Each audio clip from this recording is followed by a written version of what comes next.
A palavra do Senhor nos diz, e ela é bem explícita nessa condição, quando Deus não apenas traz para nós este princípio, mas traz o poder da revelação de Deus para que possamos entender a diferença do nosso relacionamento com as coisas do dia a dia para com o nosso relacionamento para com as coisas de Deus. Isso tem uma grande diferença. Uma grande diferença porque nós temos crianças, e eu acho muito interessante quando eu me reporto às crianças, porque elas são mais sensíveis no quesito intimidade com Deus. O próprio Jesus percebeu isso e falou que para nós termos a verdadeira intimidade com Deus, nós deveríamos ser como crianças.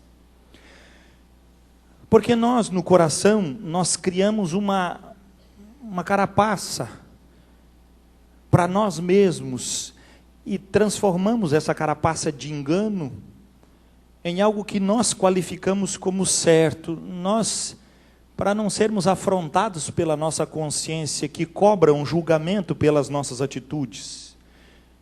Eu não preciso condenar ninguém que está aqui essa noite, a própria consciência o condena. Ninguém pode ter tido como justo, mas se nós andarmos na rua e nós começarmos a perguntar para as pessoas, elas vão dizer assim: não, mas eu não sou um pecador, eu não mato, eu não roubo, eu não... Essas pessoas, elas conseguiram criar uma carapaça de mentira. E tem muito bocó aqui dentro que pensa assim. Ele cria um engano, e ele se envereda debaixo deste engano, e ele começa a andar na sua vida debaixo dessa mentira. Isso é burrice, hein? E não é pouco burro que tem aí. É? Só olhar pelo tamanho das orelhas, você começa a ver, principalmente as orelhas espiritual. É? As orelhas às vezes estão bonitinhas, mas a espiritual velho está arrastando o chão. Se fosse de burrinho para cima, não, é a orelha baixa, não sabe nem o que está fazendo, burro assustado ainda. Nós precisamos entender uma coisa muito peculiar, mas extremamente fatal para o ser humano. Esse caminho de redoma, esse caminho de enfeite, este caminho enfeitado, este caminho pormenorizado da nossa condição para com Deus, não vai produzir nenhuma diferença na nossa vida. E nós vamos crescendo e nós vamos aproveitando as formas das quais nós nos qualificamos para a nossa vivência social, e às vezes até a nossa vivência dentro da própria igreja. Onde o pastor quer chegar? Se você pegar seu filho, e pode ser hoje, ele estava lá jogando o videogame dele, e você disse para ele: filho, larga esse negócio aí e vai pegar para a mãe 1 quilo de açúcar no mercado. Ele falou: ô mãe, é isso mesmo que eu vou fazer? Eu só estava aqui esperando esse momento. É isso que ele vai fazer? Ué, não vai fazer? O que ele vai fazer então? Primeiro ele vai dizer: agora? Que só falta uma fase? Falta 20. Mas ele já aprendeu com você a ser mentiroso. É o pai que tem, a mãe que tem. E se você vê que ele está ali, para ele não demonstrar para os outros quem você é, sapeca um tapa no vidro dele. Ele dizer: seu mentiroso, tu está na 2ª fase, está dizendo que está na 20ª. Começa a entender esse piá, porque ele vai te envergonhar. A Bíblia diz: filho sem correção envergonha a mãe. O pai não. E o pai é sem vergonha. Os homens, uma tragédia. É? E a gente nesse mundo moderno fica vendo, né? Não existe. Eu fico pensando, cara, eu sou de Urubici, todo mundo sabe. Mas Urubici está na frente há quantos anos, gente? Agora que tem esse negócio de iPad, iPod. Urubici eu era desse tamanho e já tinha iPin. E tem até hoje. Não é invenção? iPin. Tá lá, cara, vai lá na roça. Tinha cada um uns iPin desse tamanho, nós botávamos na panela. Depois, os caras com inveja inventaram iPod, iPad, não sei mais o que mais. Isso é só inveja do Urubici. Agora vamos voltar para a história certa. Que tem valor. A criança, ela responde isso. Por que ela responde que ela não quer sair? Sabe o que é isso? É desobediência. Agora você pode qualificar o que é obediência? Num sentimento? Uma palavra sinônima? Quem pode me ajudar? O que é obediência? Uma palavra que possa ser sinônima para obediência. Hã? Não entendi aqui. Não consegui entender. Respeito. O que mais? Submissão. Não, vocês estão entendendo errado. Vocês estão dando uma palavra que está qualificando. Efésios 6. Vocês estão levando uma palavra que está qualificando a obediência. Eu quero uma palavra, não quero o que qualifica um sinônimo. Eu quero uma palavra, um sentimento que qualifique a obediência. Ele diz, mamãe, eu amo sair do iPod, iPad, iPim, para ir lá comprar o açúcar que tu quer. É amor isso? É amor? É só se você recebe amor desse jeito. Isso é amor? Qual é o sentimento que essa criança tem? Ela tem lá, primeiro, decepção. É bom para ela sair do joguinho do que ela está fazendo para ir lá obedecer a mãe e o pai? É bom? Só se pratica é mãe e pai. Para ele, não é. Então nós temos que tirar primeiro a qualificação mentirosa daquilo que não é uma realidade para nós. Claro que obedecer é uma demonstração de amor, óbvio. Mas, homem de Deus, quem é que demonstra esse amor desse jeito? Só os maridos para as esposas. Os que obedecem. Isso é demonstração de amor. Presta atenção, amado, a palavra qualifica a obediência como sofrimento. Você quer obedecer? Você tem certeza? Você quer ser qualificado à obediência? Você sabe o que você vai receber na sua vida? Amor. E como é que se demonstra amor? Por que o pai está pedindo para o filho comprar açúcar para ele? Porque o pai não pode comprar? Pode. Mas é porque a obediência vai gerar o que no filho? Um desapego às próprias vontades, aos próprios desejos. Quem é que pode interagir com a obediência por aquilo que qualifica? Não é pelo que se qualifica, irmãos, a obediência é pelo sentimento que temos, e o sentimento que temos de obedecer é terrível. Primeiro, ele nos confronta. Segundo, não é bom. E aí nós crescemos e vamos entrando dentro da bolha. Lembra aquela bolha que eu falei lá no começo? O cara vai entrando dentro da bolha e ele vai dizendo que obedecer é bom, quando os sentimentos dele se revoltam todas as vezes que ele tem que obedecer. E ele fica grande, ele fica maduro, ele fica velho. E Deus coloca esse cara para trabalhar numa empresa. Ele tem lá quem? Patrão. E o patrão diz o que para ele? Não gostei do que tu fez. Faça de novo. Aí o cara disse, ô patrão, você estava só esperando isso. Não é assim que tu fala? Esse patrão veio do céu. Isso é um anjo que caiu do céu para me abençoar. Não é isso? O cara já... O que foi? Porque ele está ali pelo salário, ele não está ali para obedecer. Ele está ali qualificando aquilo que ele entende que é uma necessidade dele. Então esse serviço não vai para frente, vai morrer naquela função, não vai ser nunca promovido, porque é burro. Ele nunca vai entender o que é obedecer. Esse é o legítimo jegue vestido. Não vai conseguir nunca perceber a grande qualidade que Deus derramou sobre a igreja. Grande virtude da igreja. Sabe qual é a grande virtude da igreja? Padecer por causa da obediência. Sofrer por causa do princípio da obediência. Jesus passou por isso. Lucas capítulo 2, versículo 12. Vamos ver como é que a vida de Jesus não era assim tão macia como você pensa. Lucas capítulo 2, o versículo 12. Vou pegar um exemplo de Jesus para ver se ele chegou aqui, parece que ele estava sentado aqui num carro caminhando, sossegadão aqui na vida. Lucas 2:12 diz assim: e isto, o anjo falando para os pastores, e isto vos servirá de sinal: encontrareis uma criança envolta em faixas e deitada em uma manjedoura. Isso quer dizer que Jesus, sabendo, ou melhor, enviado a este mundo como o Filho de Deus, o unigênito, o autêntico Filho de Deus, não foi qualificado pelas riquezas. Por quê? Porque a riqueza nos separa de Deus.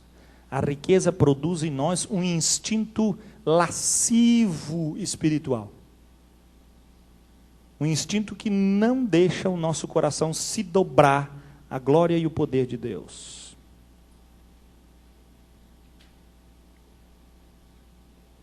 E Deus toma seu Filho Jesus Cristo como exemplo. E Ele enche esse Jesus de mimos. Qual é o mimo que Ele enche? Um coxo, uma manjedoura, onde os animais iam comer, pastar, jantar de noite e tomar o café da manhã. Numa estrebaria, um lugar de passagem. É isso que o texto está dizendo. Que glória tinha Jesus. Ele não era filho de Deus? Mas Deus sabe que rodear a piazada de mimo é uma grande desgraça. E Ele fez o que com seu filho? Não deu nada. Qualificou ele no nível.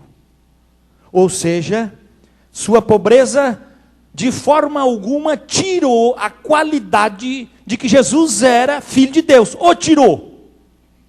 Mas tem muito crente que começa a faltar dinheiro, começa a comida, tinha filé mignon, agora tem colchão mole, semana que vem colchão duro, na outra a asa do frango, ele começa a olhar para o céu e dizer, não sou filho de Deus. O que está acontecendo nessa mesa que está sumindo tudo? Nós estamos usando os mesmos princípios que o nosso filho usa, quando ele reclama que nós precisamos que naquele momento ele vá comprar 1 quilo de açúcar, porque nós temos algo importante para fazer. E ele vai chutando lata, mas quando ele volta, ele descobre na noite que a mãe precisava daquele açúcar para fazer um grande bolo, que é o preferido dele, e ele não entende que ele precisava passar por aquele momento de negar a sua própria vontade, para usufruir o deleite depois. A obediência, ela tem esse princípio, e Deus, sabendo disso, qualificou seu filho a não depender absolutamente de nada que o mundo pudesse oferecer para ele. Isso é o que a Bíblia diz. Mas ele não ficou só por isso, não. Volte um pouquinho, o Evangelho segundo Mateus, o capítulo 4. Jesus agora está sofrendo tentações. E quem vem tentar ele é o próprio Satanás.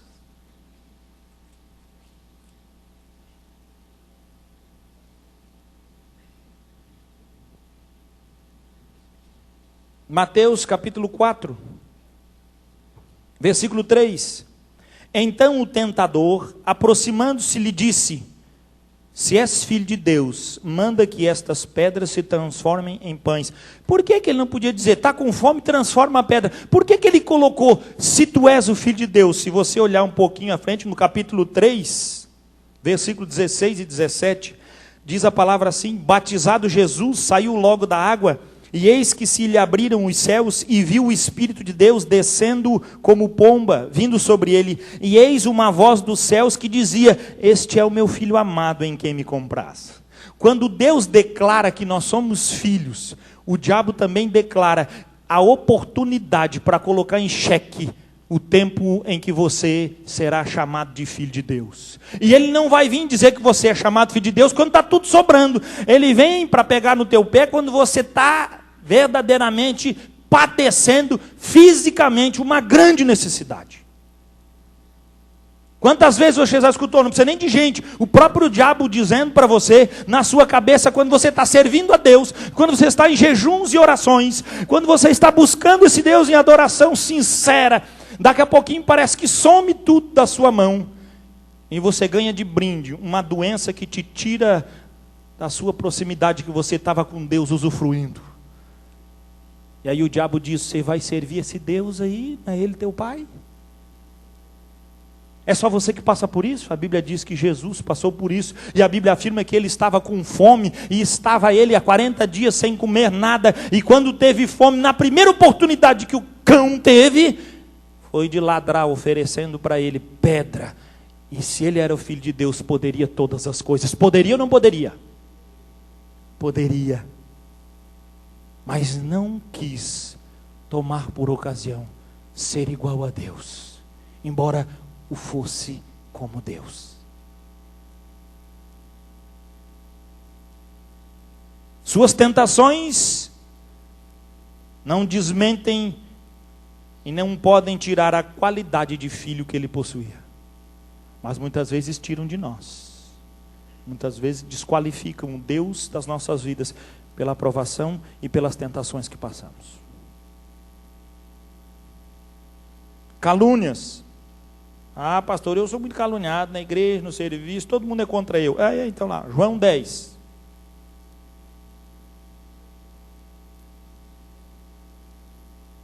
João capítulo 10, versículo 36.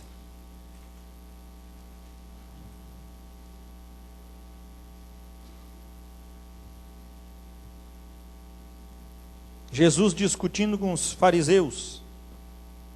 João 10, 36 diz assim: então, daquele a quem o Pai santificou e enviou ao mundo, dizeis, tu blasfemas, porque declarei sou filho de Deus? Ah, meu filho, quantas vezes você está no serviço, você está em qualquer lugar, na escola, faculdade, e você diz, puxa, mas eu temo Deus, e a pessoa começa a ver que você é filho de Deus, e aí você, que é patrão, está lá cuidando do seu funcionário, ou você que está na faculdade, lá andando no meio da turma, e aí fica 1 mês, 2 meses, e você continua sendo crente, e chega no 3º mês, vem uma piadinha tosca, e você se esgaça rindo lá no meio, e vira um irmãozinho, olha para você e diz, você não é crente? E aí tu olha e diz,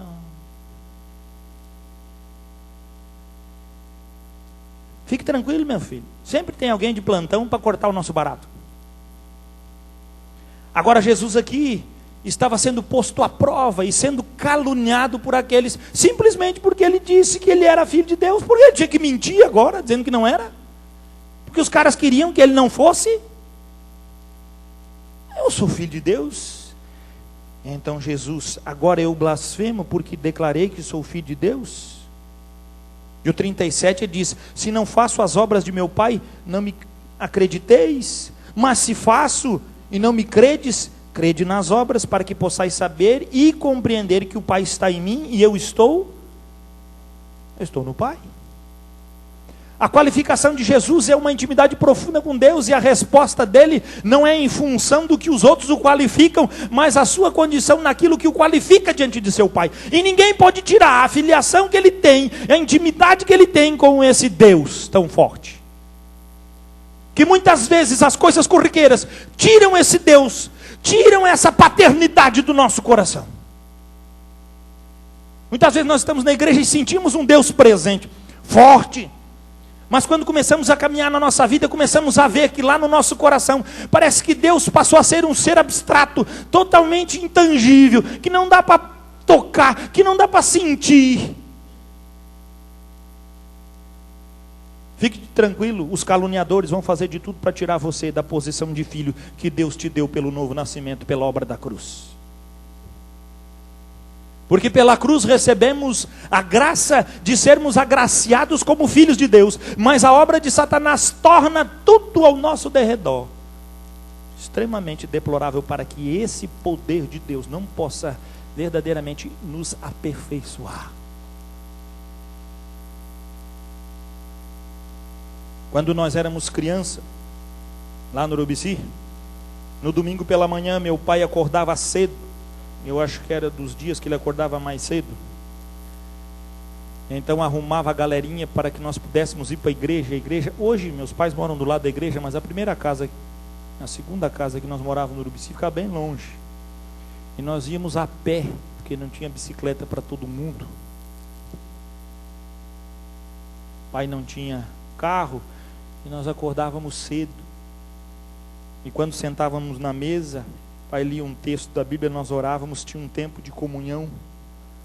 Revia com a galera o estudo da EBD.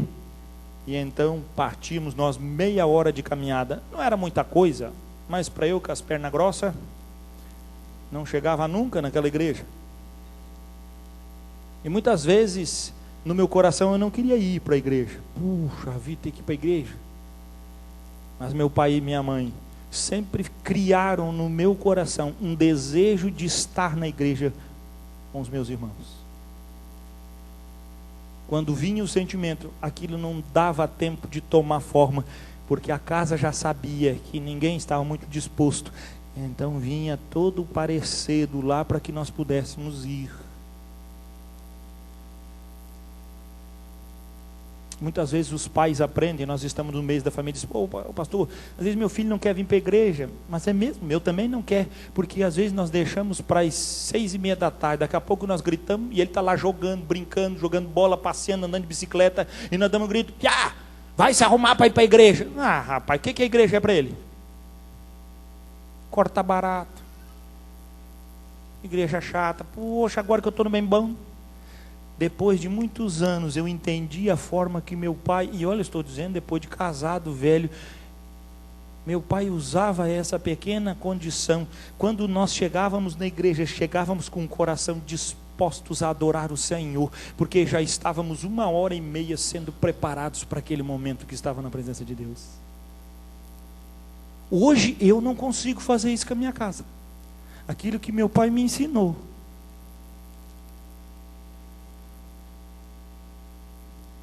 Não tem como ter 1h30 antes para sentar com a turma, para nós andarmos, para chegarmos a um denominador comum. Mas tenho isso como alvo. E Deus tem incomodado meu coração e minha mente para que possamos perceber a condição do que nós estamos fazendo. Por isso que o Marcinho, usado pelo Espírito Santo, trouxe aquela palavra de Miqueias. Eu posso, porventura, entregar meu filho primogênito, o fruto do ventre, das minhas entranhas para o Senhor, e isso vai aplacar alguma coisa? Não vai aplacar nada. O que Deus quer? Ele quer que você ande humildemente e o tenha como Deus e tema o seu nome. É disso que Ele se agrada. Nós temos tantas coisas para fazer e cada dia, o dia tomará mais do nosso tempo. E a obediência cada dia ficará mais difícil para nós obedecermos. Escuta o que eu estou dizendo, vai ficar pior. E vai ficar muito pior. Aquilo que para o meu pai era fácil de fazer, para nós está ficando cada vez mais difícil. Aquilo que era comum, hoje nós temos que ter 1.500 coisas, porque nada mais pode qualificar a nossa vida. Sofre sim, condições adversas, por meio do sofrimento. João capítulo 16, mesmo evangelho, versículo 32. Quando Jesus se sentiu abandonado por quem? Pelos próprios discípulos. Ele ainda tem a qualidade de Senhor que é, de ainda instruir eles, dizendo: eis que vem a hora e já é chegada, em que sereis dispersos, cada um para a sua casa, e me deixareis só. Contudo não estou só, porque o Pai está comigo. Ele ficando sozinho, sem nenhum amigo, sem ninguém por perto, não o desqualificou como filho de Deus. Mas isso desqualifica muitas vezes o nosso coração como alguém que teme a Deus ou serve. Nesse momento difícil não tem ninguém para estar comigo. Até Deus me abandonou. Quantas vezes a gente escuta essas bobagens dos irmãos? Ninguém está junto comigo. Está sozinho, está abandonado. Mas isso não desqualifica que você é filho de Deus. Isso não pode mexer, porque senão esse Deus é abstrato. Ele não é um Deus que interage, não é um Deus presente. Embora os seus amigos o deixassem só, Jesus ainda os alertando disse: tenham certeza que vocês vão todos me abandonar e eu vou ficar sozinho, mas o Pai vai estar comigo nessa hora. Por quê? Porque o Pai, Ele nunca vai me abandonar. O Pai vai estar perto. É a qualificação e o entendimento daquele que sabe que é filho e que responde ao pai na garantia de que o pai está presente em todo momento. E hoje também tem uma qualificação que quer dizer que os pais precisam ser super-homens e que tem que estar com os filhos em todo momento. Não tem jeito, cara. Você não pode cuidar do seu filho em todo momento e você também não pode estar envolvido com o seu filho em todo o tempo, porque seu filho não é um envolvimento seu, mas ele precisa ser uma resposta para você. A presença, às vezes, do pai que anda ao redor do filho com uma preocupação interna, pessoal do pai e da mãe, prejudica mais o filho do que o abençoa. E isso nós precisamos estar antenados. Porque começa a tolir o filho, começa a, não isso, não aquilo, não faz isso, e a criança fica vivendo um mundo que ele pode fazer tudo o que quer, porque tem o pai e a mãe que estão sempre andando ao redor dele, não deixa ele arranhar o joelho, não deixa ele quebrar a cabeça, não deixa ele virar do lado avesso, não deixa ele tomar decisões. O João tem 10 anos, meu filho, mas toma as decisões que ele quer, que diz respeito a ele, mesmo que custe 1 ano do esforço dele. Vai tomar. A minha posição como pai é orientar ele da decisão que ele está tomando. A partir do momento que ele tomou a decisão, credo, eu quero ser um mico de cola, se eu não cobro até o último centavo daquilo que ele falou para mim que ia fazer. Pastor, mas o senhor é pai, isso não. Cuida da vida do teu filho, do meu eu cuido. E o meu, farinha pouca e farelo bem curto. Se desse jeito já corcoveia, que é um ginete velho, tu imagina se eu liberasse geral para ele. Meu filho, já tinha caído do cavalo, faz tempo. Tudo, ele tem que ter compromisso comigo. Vai ter compromisso? Vai ter resposta. O que tu vai fazer? Tem? Tô dentro. Não tem? Não ganha nada. Mas todo mundo tem. Todo mundo não é tu. Tu não tem. Pronto. Mas eu queria, mas agora não quer. Pronto, não ganha. Agora nós precisamos entender a condição que traz isso para nós. Que resposta temos essa? A condição que existe um pai presente, que conhece muito bem tanto os nossos acertos como os nossos enganos. E principalmente nós como pais precisamos olhar o engano que está permeado dentro do coração dos filhos. Quando não tem limites, rejumes e tomam a vida como um acaso de si próprio. Isso é a casa que forja os filhos dessa maneira. Não tem outro lugar que faça isso. Mateus 26, versículo 39.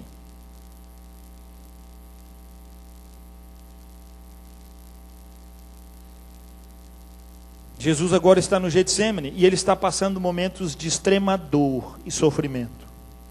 Passando temor. A ponto de ele dizer que ele está sofrendo muito. Mateus capítulo 26, versículo 39, diz o texto sagrado assim: adiantando-se um pouco, prostrou-se sobre o seu rosto, orando e dizendo: meu pai, se possível, passe de mim este cálice, todavia não seja como eu quero, e sim como tu queres. A gente olha para isso e acha muito bonito, mas eu queria ver tu passando uma situação dessa. Queria ver a hora que preteou para todos os lados, cara. A situação ficou feia. E aí tu olha para Deus e diz: Senhor, eu não quero passar por isso. Por favor, me tira dessa situação. Essa é a nossa oração costumeira. Agora, quando a dor vem, o sofrimento, nós: Senhor, não queria passar por isso, mas não quero que seja feita a minha vontade e a tua. O cara pensa umas 3 vezes, dá até um gelado na costela. Agora Deus vai me mandar para a cruz e eu vou ter que morrer. Graças a Deus por isso. 1 Coríntios, capítulo 11, versículo 31 e 32.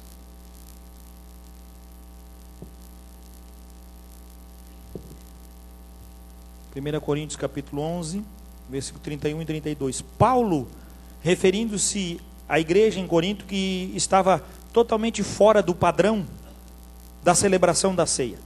Já tinha trocado o pé pelas mãos, estava esculhambando tudo, e então vem Paulo orientar, vem corrigir, vem educar, vem botar esses filhos debaixo da obediência. Versículo 31 e 32 diz: Paulo traz essa ação para dentro da igreja de Corinto. 1 Coríntios 11, 31 e 32 diz assim: porque se nos julgássemos a nós mesmos, não seríamos julgados, ou seríamos. Engraçado, né, cara? Todos os mensaleiros que foram condenados com prova desse tamanho, são inocentes. Tudo perseguido político. Ah, mas eu não peguei o dinheiro para mim, mas foi desviado o dinheiro público para a tua campanha, que fosse para deputado, que foi. Roubou, não é teu, cadeia. Mas nós usamos, em muitas vezes, a autonomia da bola. Eles estão fazendo algo que está contrariando a consciência deles? É óbvio que não, eles estão dizendo, bom de vida, mas tanta gente roubou, agora que a gente foi meter a mão na cumbuca, descobriram. Ah, é brincadeira, né, cara? Estão aí 40 anos roubando, agora que chega na nossa vez, não deixa a gente roubar. Eu não posso ser condenado por um delito desse. É brincadeira. Mas senta com o seu filho em casa e começa a questionar ele para tu ver. Se ele tiver a oportunidade de botar o pé em cima da nota de 10 que caiu no pátio e ele sabe do bolso que caiu, para tu ver se ele vai devolver pro cara. É bonito quando a gente olha e diz assim, puxa, tudo lá. Não, meu filho, é dentro da nossa casa que essa realidade está batendo. Quando você vê que seu filho tinha 3 carrinhos, daqui a pouco você olha e está com 6, diz, ué, mas como é que deu cria esses carrinhos? Mas o do vizinho que tinha 10, só está com 6 agora. Ele já afanou mais uns 3 para ele, e outro já negociou com o outro para trocar, para pegar o melhor. E nós olhamos o que esse piá é. Filho, essa é a natureza da desobediência. O que é para mim, é na força, é na vontade. E aí Paulo está dizendo, rapaz, eu estou corrigindo essa igreja, mas olha, eu estou corrigindo porque se vocês fossem trazer a consciência de vocês que vocês estão errados, quem é que está errado? Ninguém está errado, então todo mundo certo, todo mundo justão, todo mundo crente, todo mundo bem. E aí Paulo diz isso, porque se nos julgássemos a nós mesmos, não seríamos julgados. Mais 32, mas não é nós que julgamos a nós mesmos, é Deus, então diz, mas quando julgados, somos disciplinados pelo Senhor, para não sermos condenados com o mundo. Se não houver justiça sobre nossa vida, entenda uma coisa, querido e amado irmão e irmã, se não houver a manifestação da justiça de Deus sobre a tua vida, sobre o teu andar, sobre o teu caminhar, a Bíblia está dizendo que você será condenado com o mundo, porque não há ato de injustiça que não passe por condenação. Porque é um fato bíblico. A Bíblia diz que tudo aquilo que o homem semear, isso também ceifará. E aí nós estamos vendo nosso filho roubando, e não disciplinamos ele, e deixamos ele, porque achamos que ele vai ser um baita negociador. Meu filho vai ser um cara bom de negócio, já roubou 4. Não, rapaz, aí vai ser político, vai ser qualquer outra coisa aí, menos negociador. E nós precisamos entender que isso é muito forte, mas está presente e qualificando as coisas que estão muito próximas de nós. Muito próximas de nós. Muito próximas.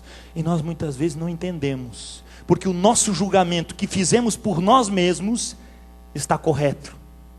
Nós somos justos, estamos aprovados. Então, se está certo, por que não está acontecendo a coisa? Mas os filhos de Deus são diferentes dos filhos do mundo. Porque os filhos de Deus, diz a palavra do Senhor, mas quando julgados, somos disciplinados pelo Senhor, para não sermos condenados com o mundo. Somos tratados por Deus, porque filho precisa de tratamento, precisa de orientação e precisa de entendimento para andar de maneira correta. E tem que dar porrete. E olha que é difícil. Quanto mais velho, mais porrete tem que dar. Vai aumentando porrete. Se tiver nos 18 é cabo de enxada. É a única coisa que traz o juízo ao bom andamento. Hebreus capítulo 5.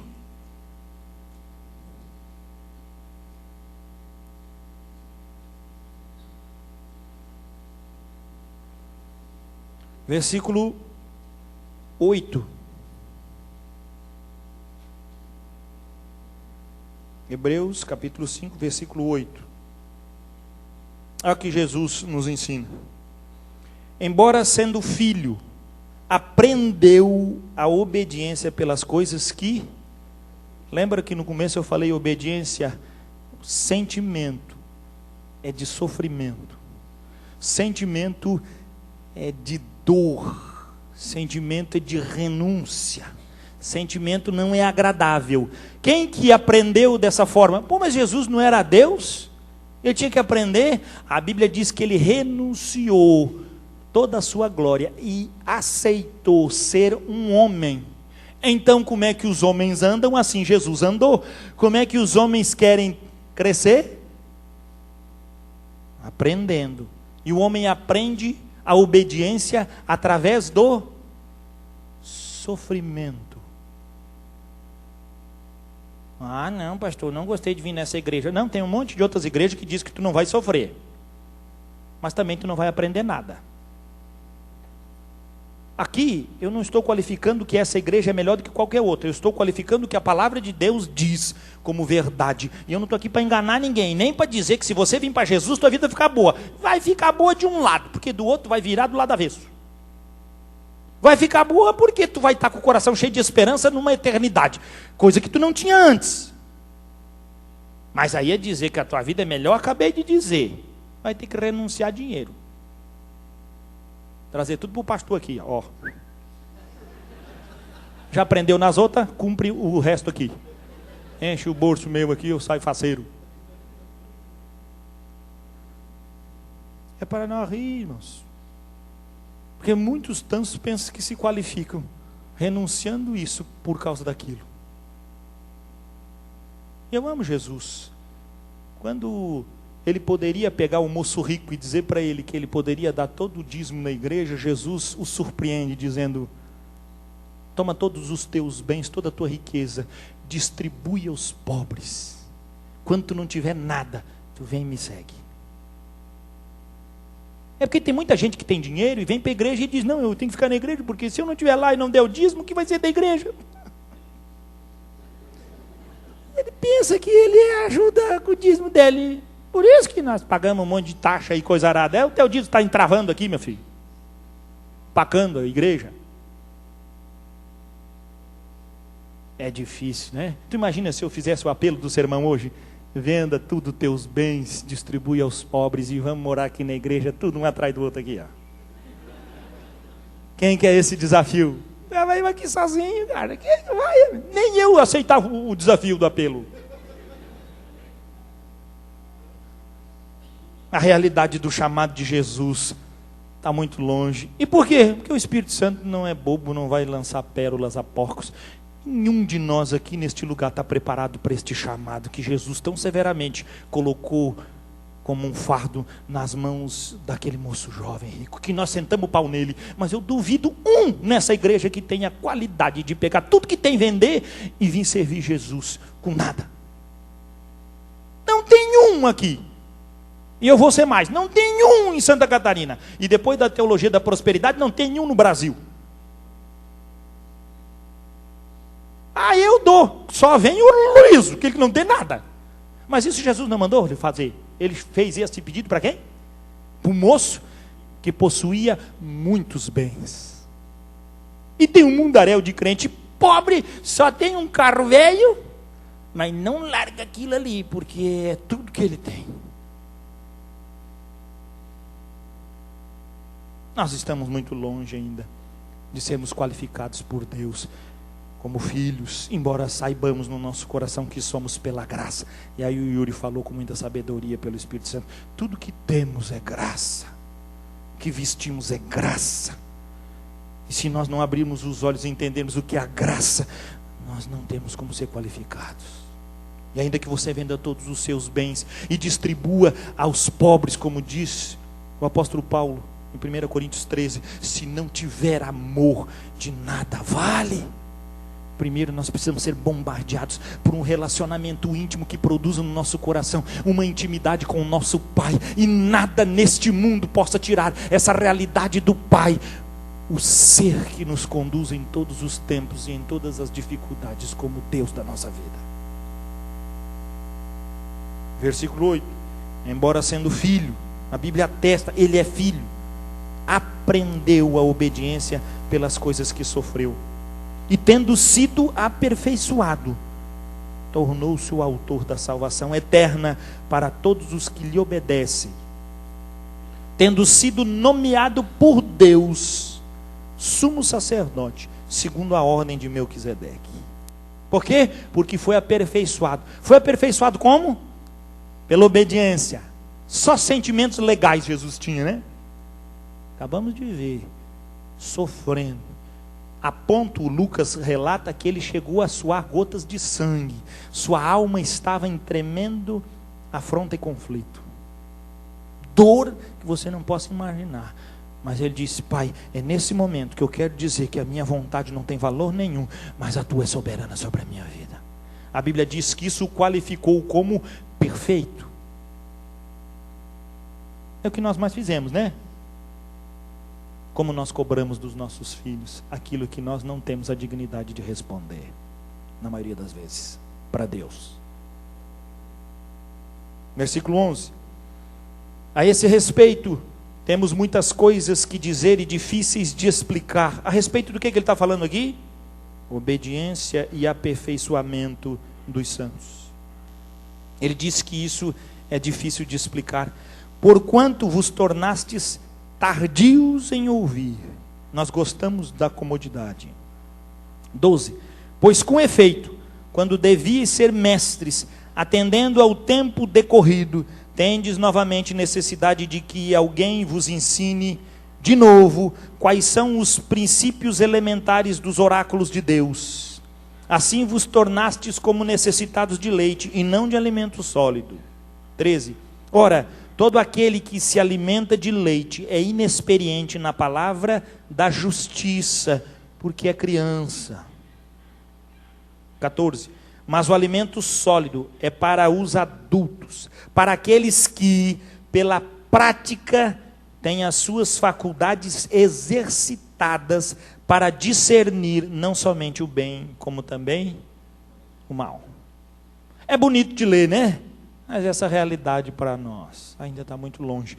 Mas ela pode ser alcançada e galgada por nós. E esse é o objetivo dessa mensagem. Que você possa verdadeiramente olhar para dentro de si, clamar na presença do Senhor e entender que você precisa romper esta bolha que você criou de autojustificação, de autodiscernimento, de autocompaixão, de alta comiseração, para ser alguma coisa para você mesmo, ou para demonstrar para alguém que está perto de você, na sua casa, na sua família, e não para ser qualificado por Deus.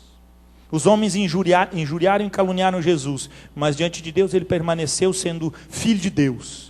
Os homens o levaram à cruz, e quando ele morre, o próprio centurião diz: este homem, da forma como morreu, não era um homem comum, ele é o Filho de Deus. E o céu disse: é verdade, essa é a morte do Filho de Deus. E ele passa pela morte, e mesmo passando pela morte, nada o desqualifica como Filho de Deus. E ao terceiro dia, diz a palavra do Senhor, ele é arrancado da morte, e é recebido pelo Pai, e nada o desqualifica como filho de Deus.